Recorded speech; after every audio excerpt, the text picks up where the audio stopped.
going on, everybody? Welcome to another Lords of Board Games and Hobbies painting hobby video. I'm Chris, this is Jay, and Jay's going to do everything in this video. So take it away, Jay. There you go, Ryan. Take it away. Take it away. Hi. Hi. What colors you got for us here? What do you got for us here? Okay. Well, what you saw in the frame is these are some skin tones. So we're gonna do some kind of layering. Yeah, my boy beige red. I got beige red, or you can get this color in pretty much any range. The other color I like is brown rose. What's the other good one? Similar. You got some sunny on there too. Sunny skin and some light skin. Light skin. I have over here. Yeah, light. Okay. Yeah. Cool. Yeah. So we're gonna be using those, kind of mixing them a little bit. First thing I'm gonna do is actually work with just the beige red by itself. It's kind of like I don't know. It's a good starting point for skin. Painting whiteys here, if you haven't painting light skin people. Yeah. So you'll see is the example model I have has the basically a base coat of this with just like a Reichland flesh shade wash, like a really basic. It's a Citadel model. You'll see them in a second. So we want to reinforce some of the cheekbones and shapes with just the base color. Then we're gonna mix these together to come up with kind of like a little in between tone, just not too much. I don't even know. It's maybe 1/3 extra. Mm-hmm. It's pretty. The light color is pretty strong because the sunny skin tone is pretty pigmented. It's very saturated. Yeah. Saturated. So we shine a little bit there, and you want to hit those cheekbones and nose, and then we're going to progress our way to kind of a little bit of straight, and then this little mix with the light flesh. It's this doesn't seem like a big jump, but when you see on the model, it's more than enough to lighten the face up. So the reason we want that sunny skin tone is a bit of warmth and life in there. So right. Yeah. People would ask oh, that doesn't look like a highlight color, but you're adding a lot of warm tone into the face. So that's kind of the preamble there. And faces. These faces are pretty small. This is steel helm. He's also got a helmet. So it's kind of covering the eyes even. There's eyes there, but you can see it's a lot of this raised cheekbone on both sides. They've got kind of a stubby nose, fat kind of nose, and they're kind of going Grah! So yeah, you do get face a lot in wargaming, right? Yeah. So anyway, let's get this going. Hopefully you guys can see this with the zoomed in camera. And just I'm using a size 0. Any small brush, you may want to use a 00 or something. And this is a little bit challenging because I don't have my regular lighting and lamp. So yeah, that's all right. A small model. Yeah, we did kind of go on hard mode here. This guy's got almost no face or whatever. He's got But I feel like it's not a bad representation because a lot of people are dealing with the situation in wargaming. So there's not a lot of face. What should I do? Yeah. So what should you do when you don't have a lot of face to paint? Don't worry about really trying to make the face look amazing. Mm-hmm. Because it's so hard. You're just trying to make some of those prominent features of whatever there are just stand out, and don't worry about trying to get this perfect face because honestly it's so hard to tell and no one's gonna look closely. So things like the chin should be prominent. What are you not painting right now? I'm leaving a bit of space between the cheekbone and the lower jaw. Okay. Kind of creating a little bit of a shadow there. Yeah. I want to hit as close to the eye as I can and then diffuse it down if I can, a little bit under the nose. Yeah, so just kind of this spot on both sides below the chiseling of the cheekbone and before the jaw, and then behind towards the ear, you can leave that dark. And then don't leave a little bit of dark where the brim of the helmet is, so you have a natural shadow there, just a little bit. And even just that step alone looks a lot better already. I can already see. It looked like a blob face before, and now there's I can a little bit of definition there. So a little bit where the nose comes close to the face. I would like to leave that dark too, to make that nose pop a little. So that's already pretty good. There's a little bit of space here. I would like to. I might actually need a bit of a darker tone to clean it up, but yeah. It's okay, we can figure something out here. And if you use thin paint, then it will also be a little softer, not as harsh. There we go. Well, that's not bad already.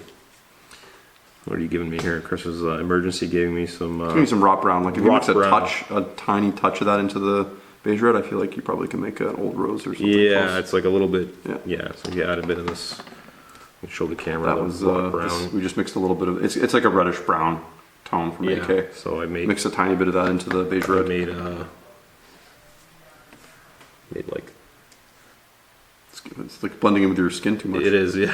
Oh, there you go. Yeah. Okay. There you go. Yeah. A little darker, yeah. So what are you gonna try and do with this? Just here, like around, like I kind of got too much of the light skin on the left side of the nose here.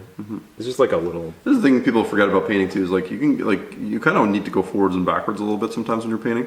Yeah. Like I'll do this often, whereas like I'll start highlighting and then oh man, I think I covered up too much of the shadow and I'll have to go back in and punch. Yeah.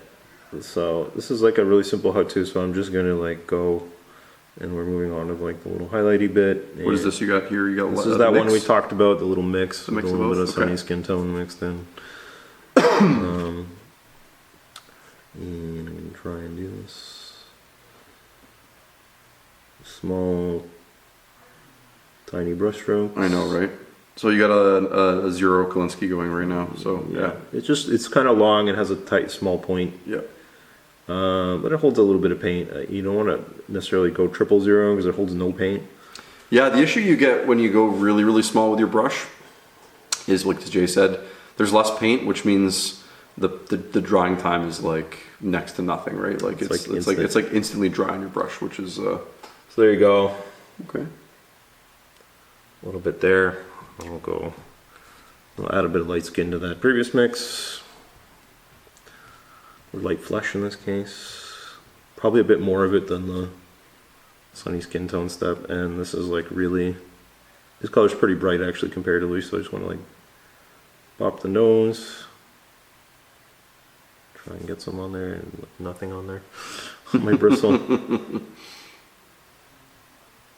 It's like this. Yeah, this is like the classic like T kind of thing on the face, the bridge of the nose and the cheekbone, like the high cheekbone. Yeah. Like right below the eye level is like where you're really hitting the brightest spot on the face, base right? of the chin here. And then maybe the base of the forehead sometimes, but this guy doesn't have one. But he doesn't have one, yeah. You would probably hit the base of the forehead, like along the eyebrow line, a little bit as well. I always use this as kind of like a reference. I'm always kind of like the T thing, you know, like bright around the eyes and this area here. So you can see the and face then bright jumps down. out enough just on that, and then you can like take that a little bit of that dark shade mix we made, and I'm just gonna like kind of make a glaze with it. I'm gonna make a thin, Really thin. yeah. Super thin. And I'll just kind And of. I guess if you had like a wash, you could probably do the same thing with like a Reichland. Yeah, but it has to be like not like Reichland's too dark. Right. So okay. So yeah. the point of the glaze is to kind of just blend this together. Sometimes I shouldn't say sometimes. I often use like purple. Sure. Like I'm gonna do that maybe in another tutorial coming up soon. Where I just take a bit of purple and glaze with the purple. So if you feel like you need a lot more color in the face, you can use like different tones, like purples or blues or reds and stuff like that. Green even you see in faces as well. Yeah. Yeah. Oops.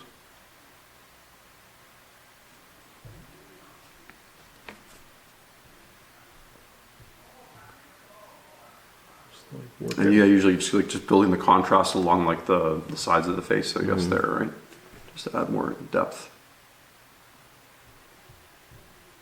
These are always good steps to just help blend colors together better too if you feel like it needs it. And you go, yeah, you just gotta go back and forth a bit until you find, add a little punch a little bit more here.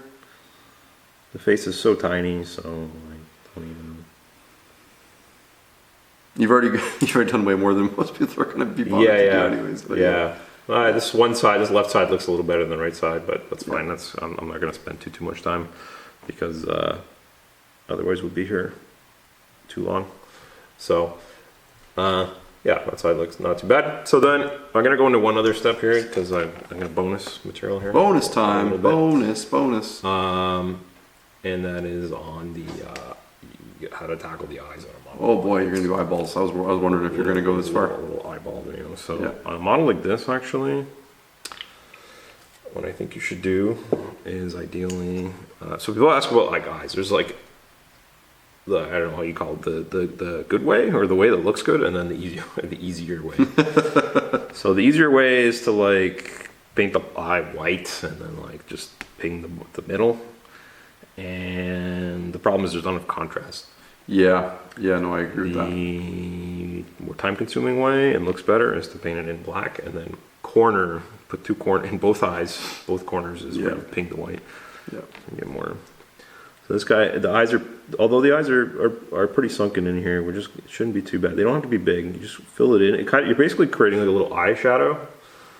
Yeah, and it goes a long way on these small miniatures.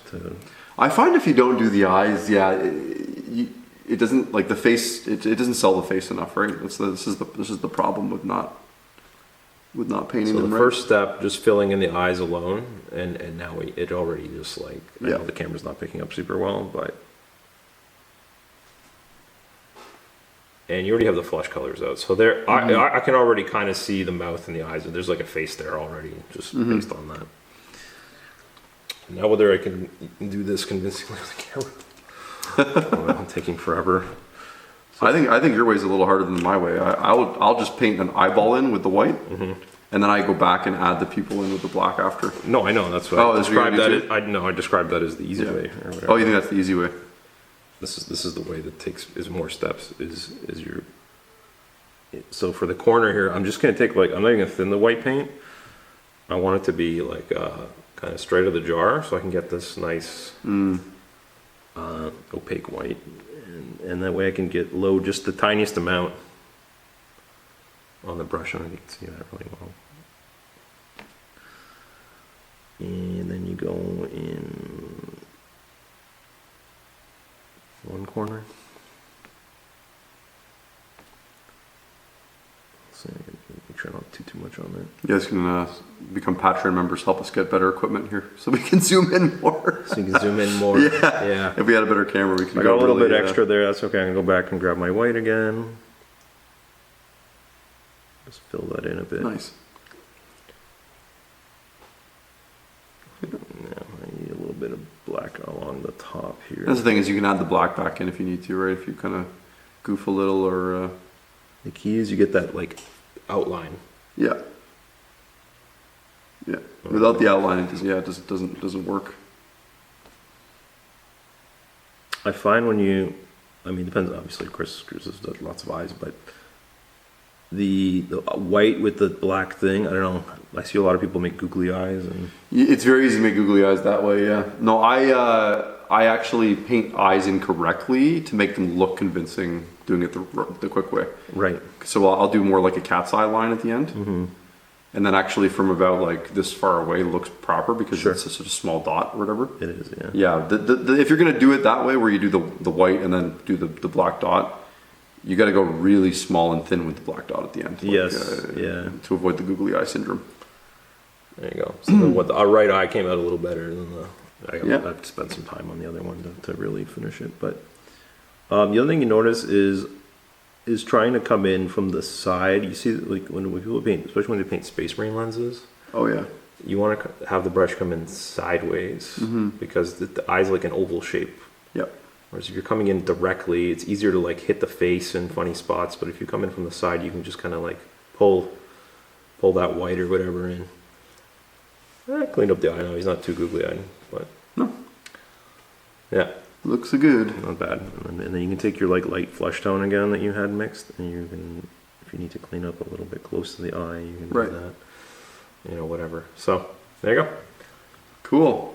There's a how-to. You did it. Face. You did a face. I did it. You did a face. And I just used black and white for the eye there. I didn't use any other colors. Yeah. So I don't think the pupil color really starts to matter until you get to like the really bigger. Correct. Bigger Yeah. figures, People are right? like, I painted my models blue, and you're like, At the scale, you're like, okay, sure you did. Okay. I'm not calling you a liar, but. Yeah. There you go.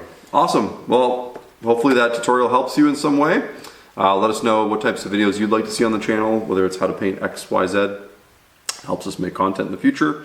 And like I said, if you want to see our setup get a little better and nicer, you can head over to Patreon and become a builder and help us get better stuff. So we appreciate you watching. Thanks. Until next time, take care. Bye. Bye.